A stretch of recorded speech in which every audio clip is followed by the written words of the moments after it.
वर्ष 1978 में एक फिल्म आई थी डॉन, और इस फिल्म के डायलॉग्स आज भी लोगों की जुबान पर है। इस फिल्म में अभिनेता अमिताभ बच्चन एक डॉन का किरदार निभा रहे थे और ये फिल्म उन्हीं के इर्द गिर्द बुनी गई थी। और अगर आपने ये फिल्म देखी है तो आपको याद होगा कि इस फिल्म का एक और किरदार है, और वो किरदार है डॉन की लाल डायरी। ये वो लाल डायरी जिसमें उसके कई राज दर्ज थे, और इस लाल डायरी में कई सफेदपोश लोगों के नाम भी दर्ज थे। और इसलिए फिल्म का मेन विलन किसी भी हालत में इस लाल डायरी को हासिल करना चाहता था ताकि ये डायरी पुलिस के हाथ ना लग जाए। अब आप ये सोच रहे होंगे कि मैं डीएनए में आपको डॉन फिल्म की कहानी क्यों सुना रहा हूं। वजह है लाल डायरी। ये भले ही डॉन फिल्म वाली लाल डायरी ना हो, लेकिन इसने राजस्थान की सियासत को हिला कर रख दिया है। दरअसल राजस्थान की विधानसभा में एक ऐसी ही लाल डायरी लहराई गई, और जिस व्यक्ति ने इसे लहराया वो कोई और नहीं बल्कि राजस्थान के ही पूर्व मंत्री राजेंद्र गुढ़ा हैं। विधानसभा में लाल डायरी लहराने के बाद मार्शलों ने राजेंद्र गुढ़ा को विधानसभा से बाहर निकाल दिया। दरअसल राजेंद्र गुढ़ा का दावा है कि उनकी इस लाल डायरी में ऐसे ऐसे राज दर्ज हैं कि अगर वो सामने आ गए तो राजस्थान की सियासत में भूचाल आ जाएगा। और इसलिए आज हम डीएनए में इस लाल डायरी को तो डिकोड करेंगे, राजस्थान की सियासत में जारी हंगामे का भी विश्लेषण करेंगे। लेकिन लाल डायरी के रहस्य को समझने से पहले आपको राजस्थान विधानसभा में हुए हंगामे की ये तस्वीरें जरूर देखनी चाहिए, क्योंकि इस हंगामे की वजह भी ये लाल डायरी ही है। राजेंद्र सिंह गुढ़ा राजस्थान की गहलोत सरकार में सैनिक कल्याण मंत्री थे, लेकिन अपनी ही सरकार पर सवाल उठाने के बाद मुख्यमंत्री अशोक गहलोत ने उन्हें शुक्रवार को बर्खास्त कर दिया। इसके बाद आज जब वो सदन की कार्रवाई में हिस्सा लेने पहुंचे तो उन्होंने स्पीकर के सामने एक लाल डायरी लहरानी शुरू कर दी। इसके बाद वहां हंगामा शुरू हो गया। विधानसभा अध्यक्ष सीपी जोशी ने उन्हें ऐसा करने से मना कर दिया। स्पीकर ने कहा कि वो विधानसभा में इस तरह डायरी पेश करने की अनुमति नहीं दे सकते, और अगर गुढ़ा को इस डायरी के बारे में कोई बात करनी है तो उन्हें स्पीकर के चैम्बर में आना होगा। यही नहीं, स्पीकर ने गुढ़ा को सदन से फौरन निकल जाने को भी कहा। हालांकि गुढ़ा इसके बाद भी उनके सामने लाल डायरी लहराते रहे।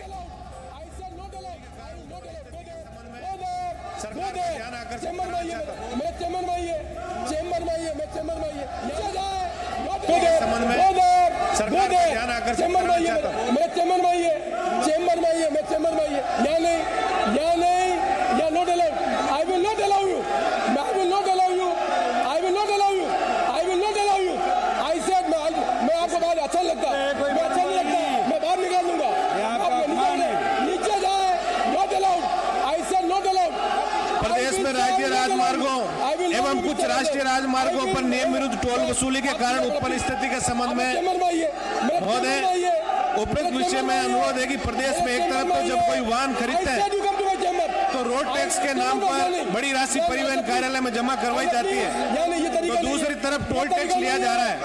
रोड टैक्स एवं टोल टैक्स दोनों कैसे लिए जा रहे हैं? प्रदेश सरकार एक तरफ तो महंगाई राहत कैंप लगाकर राहत बांटने का काम कर रही है, तो दूसरी तरफ प्रदेश के राज्य राजमार्गों खस्ताल राष्ट्रीय राजमार्गों पर नियम विरुद्ध टोल वसूल करके जनता पर आर्थिक भार डाल रही है, जिसको लेकर प्रदेश की जनता में भारी रोष व्याप्त है।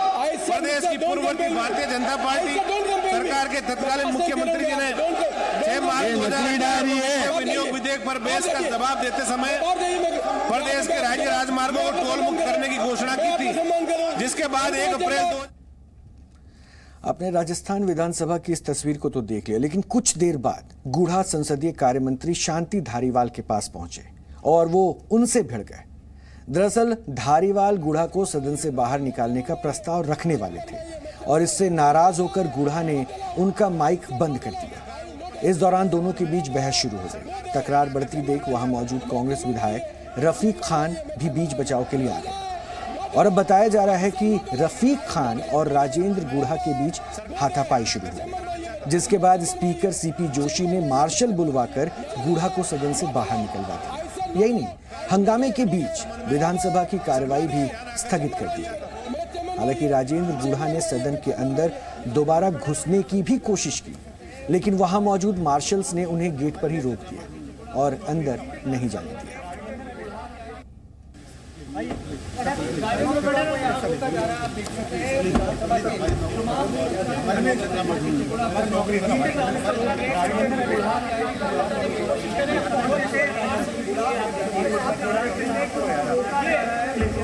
Please sir, please sir, please Marshall एक के बाद आप देखिए कि कतार लगाकर मार्शल यहाँ पर नहीं जाने दिया था उनको अंदर। तस्वीरें तो विधानसभा से निकाले जाने के बाद राजेंद्र गुढ़ा ने अपने साथ मारपीट और हाथापाई का भी आरोप लगाया। उन्होंने कहा कि सदन के अंदर कांग्रेस के करीब 50 विधायकों ने उन पर हमला कर दिया और उनके साथ मारपीट की गई। मीडिया से बातचीत करते करते गुढ़ा इतने भावुक हो गए कि उनके आंखें तक भर आई। लेकिन असली बवाल गुढ़ा के बर्ताव पर नहीं, गुढ़ा की डायरी पर हुआ था। गुढ़ा के अनुसार कांग्रेस के विधायकों ने उनकी वो डायरी भी छीन ली। हालांकि गुढ़ा का ये दावा है कि उनके पास इस डायरी की एक और प्रति है। मैं बताना चाह रहा हूं इन सारे लोगों को किस तरीके से कांग्रेस के नेताओं के ऊपर फिल्में बन रही हैं। मेरे पास वो डायरी थी, वो डायरी मेरी छीन ली गई। मेरे साथ इन्होंने सारे के सारे 25-50 लोगों ने एक साथ मेरे ऊपर हमला कर दिया। मेरे गुस्से मारे, धक्का मारा, लात मार के मुझे नीचे पटक दिया। और फिर मुझे मार्शलों ने नहीं, मुझे कांग्रेस के लोगों ने, कांग्रेस के मंत्रियों ने मुझे घसीट के बाहर निकाला। मार्शल तो आए ही नहीं थे तब तक। और उसके बाद मैं तो सिर्फ यही बात कहना चाह रहा था, हमने अशोक गहलोत जी का चेहरा देख के इनको समर्थन किया था। हम इन्होंने इनकी रिक्वेस्ट पर इनके शामिल हुए थे। गहलोत साहब वो डायरी का आधा पार्ट आपने आपके विधानसभा में गुंडागर्दी करके मेरे से छीन लिया और आधा पार्ट मेरे पास अभी और है। राजेंद्र गुढ़ा का दावा है कि इस डायरी में मौजूदा सरकार से जुड़े कुछ ऐसे राज दर्ज हैं जो अगर सामने आ गए तो राजस्थान की सियासत में भूचाल आना तय है। यही नहीं, उन्होंने मुख्यमंत्री अशोक गहलोत पर भी कई गंभीर आरोप लगाए और दावा किया कि अगर ये डायरी सार्वजनिक हो गई तो सीएम गहलोत जेल में होंगे। दरअसल वो लाल डायरी जिसे बार बार गुढ़ा दिखा रहे हैं, इस डायरी का जिक्र गुढ़ा पहले भी कर चुके हैं। गुढ़ा के अनुसार जुलाई 2020 में जब राजस्थान में सियासी संकट पैदा हो गया था, उस समय सरकार बचाने के लिए अशोक गहलोत ने विधायकों की खरीद फरोख्त की थी और इस डायरी में उसका भी पूरा ब्यौरा दर्ज है। और गुढ़ा ने इस लाल डायरी और उसमें मौजूद राज के बारे में क्या कहा है, अब आपको हम वो सुनवाने जा रहे हैं। सुनिए जरूर। इस पार्ट के अंदर आपके सारे काले कारनामे जो लोगों ने आपने विधायकों को खरीदा, किस किस एमएलए को राज्यसभा में आपने निर्दलीयों को क्या क्या दिया, किस किस को प्रलोभन दिया, क्रिकेट के चुनाव में आपने क्या क्या काले कारनामे किए पैसे दे दे के, वो सारी चीजें अभी खुलासा मैं आगे भी करूंगा। मेरी डायरी इनसे मेरे से अमीन खान ने, रफीक ने। साहब कितने दिन के लिए निकाला आपको बात? अब मुझे पता ही नहीं, मुझे तो मार्शल ने नहीं निकाला, इन सारे लोगों ने मुझे। अब कौन से मंत्री शामिल थे निकालने? भी कर सकते हैं, मुझे के खिलाफ कांग्रेस कार्रवाई कर सकती है। देखिए, जेल जाने के लिए मेरे झूठे मुकदमे लगाए गए। मैंने तो एक महिला की 2 बेटियों की शादी थी, मेरी जेब से 3,84,000 रुपए मैंने दे के किसी बच्चे की शादी कराई। और ये मुझे मेरे मुकदमा लगाया मेरे अपहरण का। मैं इनका मंत्री था तो मुझे गिरफ्तार कर लेते, अभी भी मुझे गिरफ्तार करते हैं तो मैं इनका वेलकम करता हूं। इनकी मां ने दूध पिलाया है तो ये मुझे गिरफ्तार करे। राजस्थान की जनता, राजस्थान की सड़कों पर इनका निकलना मुश्किल हो जाएगा 2023 के दिसंबर में। वैसे पूर्व मंत्री राजेंद्र गुढ़ा ने अपनी सरकार पर इतने गंभीर आरोप लगाए तो बीजेपी ने भी इसे हाथों हाथ लपक लिया। बीजेपी ने आरोप लगाया कि गहलोत सरकार ने गुढ़ा को इसलिए सदन से बाहर निकाला ताकि वो लाल डायरी का राज सार्वजनिक ना कर सके। बीजेपी की तरफ से अब क्या कहा गया, हम आपको वो सुनवाना चाहते हैं। जैसा राजेंद्र गुढ़ा जी ने कहा, 500 करोड़ रुपए का हिसाब किताब उन डायरियों में लिखा हुआ था। गरीब के पैसे से सरकार को बचाने के लिए जो पैसा इधर उधर किया गया, उसके इंद्राज उस डायरी में थे। क्रिकेट के आरसीए के चुनाव के लिए किसको किस तरह से कितना पैसा कब दिया गया था, उसके हिसाब किताब भी उस डायरी में थे। उसके अलावा भी अलग अलग तरह का माफिया जो सरकार के संरक्षण में चल रहा है, उससे जो कमीशन की राशि आ रही थी, उस कमीशन की राशि का हिसाब किताब भी उस डायरी में था। इस लाल डायरी का रहस्य निश्चित रूप से राजस्थान की जनता आज जानना चाहती है, और सरकार की बौखलाहट, घबराहट आज स्पष्ट होती है, और इस बात पर मोहर लगती है कि क्यों कर राजेंद्र गुढ़ा जी की बयानबाजियों को इतने साल तक, इतने महीनों तक बर्दाश्त किया जा रहा था। आज राजस्थान की जनता के समझ में आ रहा है कि उनके द्वारा निरंतर पार्टी के विरोध में, सरकार के विरोध में, मुखिया जी के विरोध में बयान दिए जाने के बावजूद भी क्यों उनको, किस डर से उनको बर्दाश्त किया जा रहा था।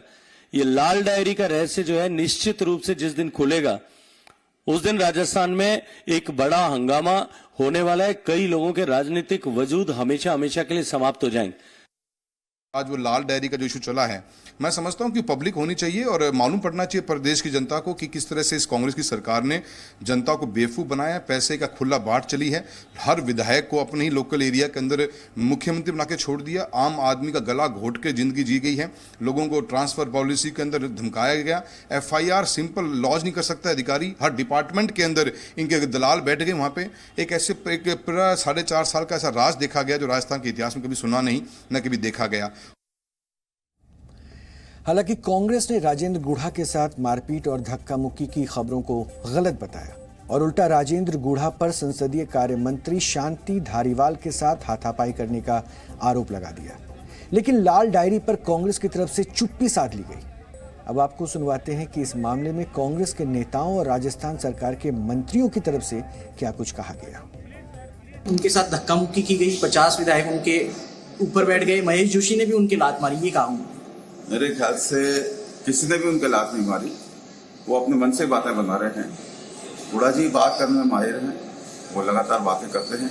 डायरी इतने दिन से उनके पास थी, अगर कुछ आरोप होते वाकई अब तक नहीं वो जाहिर करते थे।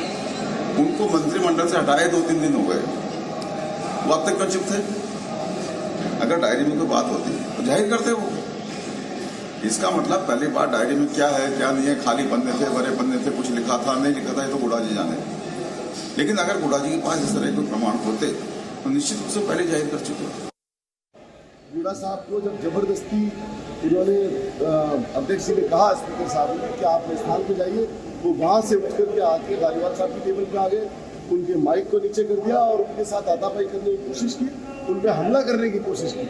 और इत्तेफाक से मैं उनके पीछे था तो मैंने आगे आके बीच बचाव किया और एक ऐसी घटना जो पूरी विधानसभा में सबसे बड़ी निंदा का कारण बनती, उसको बनने से रोका।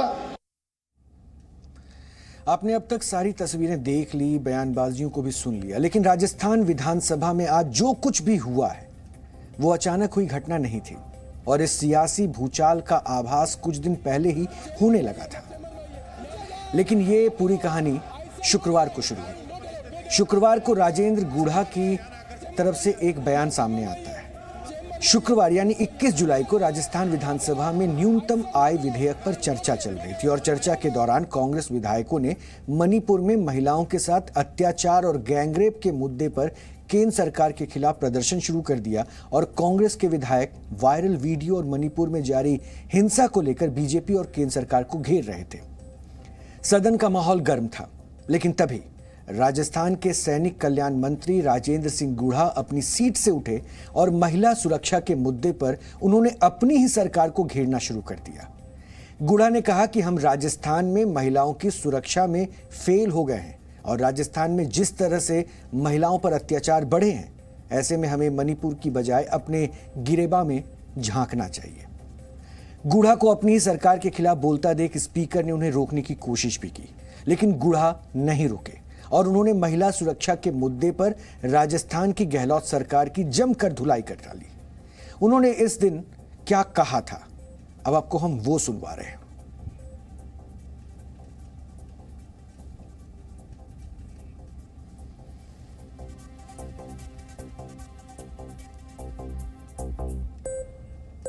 राजस्थान में मंत्री महोदय बैठिए, ये छगन सिंह बोल रहे हैं, आप जाना चाहिए। सच्चाई है कि हम महिलाओं की सुरक्षा में असफल हो गए और ये राजस्थान में जिस तरीके से अत्याचार बढ़े हैं महिलाओं के ऊपर, मणिपुर के बजाय हमें अपने गिरेबान में झांकना है।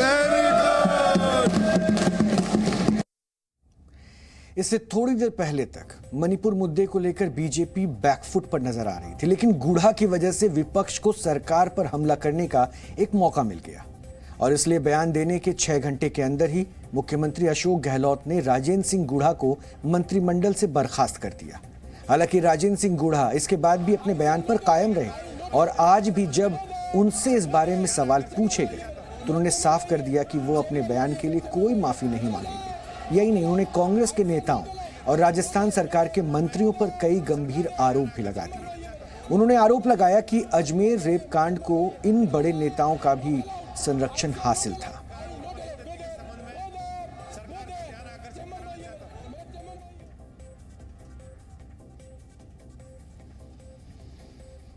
आज से 1990 के अंदर वो फिल्म बनी है और उस फिल्म के अंदर अशोक जी गहलोत भी उसके अंदर अब कपड़ा मंत्री थे, किस प्रोटोकॉल के तोड़ के और अजमेर के एसपी से मिलने के लिए क्यों गए और किस एसपी को क्या क्या सम्मानित किया गया। अजमेर 92 की बात कर रहे हैं? अजमेर 92 की बात कर रहा हूँ। उसमें क्या रोल था सीएम साहब? इस सारे कांग्रेस के नेताओं का, मंत्रियों का, इनका नार्को टेस्ट कराओ। ये सारे के सारे बलात्कारी हैं, सारे के सारे इनका नार्को टेस्ट कराओ। ये एक आदमी धारीवाल का करा लो, तो महेश जोशी का तो यदि सचिन तेंदुलकर है, कोई महिलाओं के साथ दुष्कर्म के उन्होंने सारे रिकॉर्ड बना दिए। महिलाओं के दुष्कर्म में यदि कोई डिग्री मिलती तो इनके सबके पास पीएचडी की डिग्री होती। इसके अंदर कांग्रेस के नेताओं की भूमिका है, उसके अंदर हमारे मुख्यमंत्री जी का भी रोल है और इसमें ये मिली भगत कांग्रेस और बीजेपी की मिली भगत रही है वर्षों से। मेरे ऊपर तार लगा रहे हैं इन्होंने। जिस तरीके से ये डोटासरा जी कह रहे हैं, रंधावा कह रहे हैं माफी मांगू, किस चीज की माफी मांगू मैं? कल तक सरकार के मंत्री बनकर सब कुछ इनको सही नजर आ रहा था, लेकिन अचानक से रंग बदल गया, तेवर बदल गए। यानी गुढ़ा ने बगावत की तैयारी पहले ही कर ली थी। बस शुक्रवार को उन्होंने गहलोत सरकार के खिलाफ क्रांति का बिगुल फूंक दिया और वो भी विधानसभा के अंदर ऑन द रिकॉर्ड। और गहलोत सरकार को घेरने के लिए उन्होंने जिस मुद्दे का सहारा लिया वो गहलोत सरकार के लिए हमेशा से सबसे कमजोर नस रही है, क्योंकि आंकड़ों की माने तो राजस्थान इस समय महिलाओं के लिए अपराध और रेप के मामले में टॉप पर है। नेशनल क्राइम रिकॉर्ड ब्यूरो यानी कि एनसीआरबी की 2021 के लिए जारी की गई एक रिपोर्ट ये बताती है, उस रिपोर्ट में ये पता चलता है कि वर्ष 2021 में देश भर में रेप के कुल 31,677 मामले दर्ज हुए थे, जिसमें बलात्कार के 6,337 मामले सिर्फ राजस्थान में दर्ज हुए थे और इस लिस्ट में वो टॉप पर था।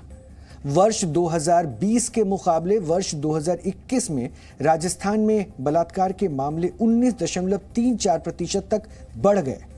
यही नहीं, राजस्थान में महिलाओं के साथ अपराध के 40,738 मामले दर्ज किए गए थे।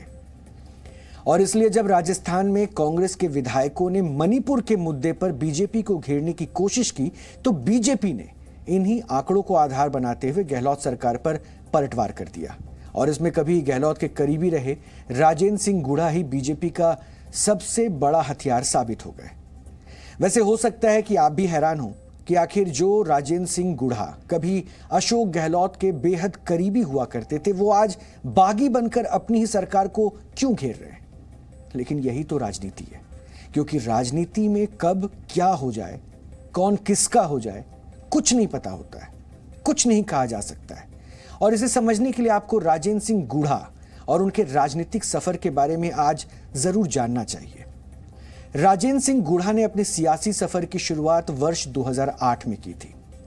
वर्ष 2008 के विधानसभा चुनाव में वो बीएसपी की टिकट पर उदयपुर वाटी सीट से मैदान में उतरे थे और कांग्रेस प्रत्याशी को हराकर वो पहली बार विधायक बने। हालांकि कांग्रेस राजस्थान में सरकार बनाने में कामयाब रही। ऐसे में राजेंद्र गुढ़ा बीएसपी छोड़कर कांग्रेस में शामिल हो गए, जहां गहलोत सरकार में उन्हें पर्यटन राज्य मंत्री बनाया गया। वर्ष 2013 में राजेंद्र गुढ़ा कांग्रेस के टिकट पर मैदान में उतरे। हालांकि इस बार वो चुनाव हार गए, जिसके बाद वर्ष 2015 में उन्होंने फिर पाला बदला और कांग्रेस छोड़कर फिर बीएसपी का दामन थाम लिया। वर्ष 2018 में राजस्थान में हुए विधानसभा चुनाव में राजेंद्र गुढ़ा दूसरी बार बीएसपी के टिकट पर मैदान में उतरे और जीत भी दर्ज कर ली।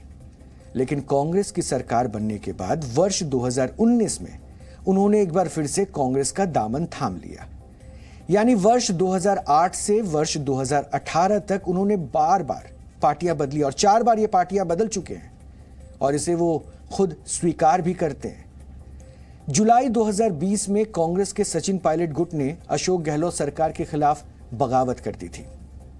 उस दौरान राजेंद्र गुढ़ा ने अशोक गहलोत का समर्थन किया था, उन्हें इसका इनाम भी मिला और अगले ही वर्ष यानी वर्ष 2021 में उन्हें सैनिक कल्याण और ग्रामीण विकास मामलों का राज्य मंत्री बना दिया गया।